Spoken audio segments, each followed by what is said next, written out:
السلام عليكم ومرحبا بكم مرة أخرى في نبض الواقع. كارثة بن حمد مازال كتزلزل المغاربة وخوف كبير كيعم الشوارع. سفاح خطير مختل العقلي كان كيدور وسط الناس بلا علاج بلا رقابة. 5 ضحايا، أحلام تحطمات، عائلات تشردات، والفضيحة الكبرى 10 ديال الشكايات تقدموا قبل المأساة وما كانش تحرك.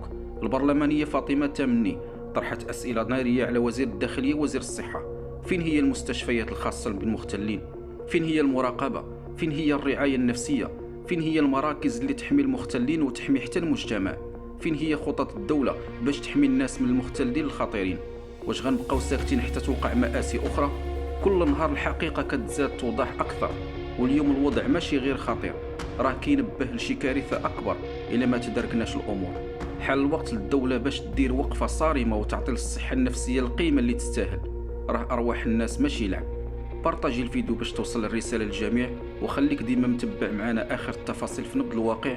الله يحفظ بلادنا ويحمي ولادها، ورحم الله جميع الضحايا، وإنا لله وإنا إليه راجعون.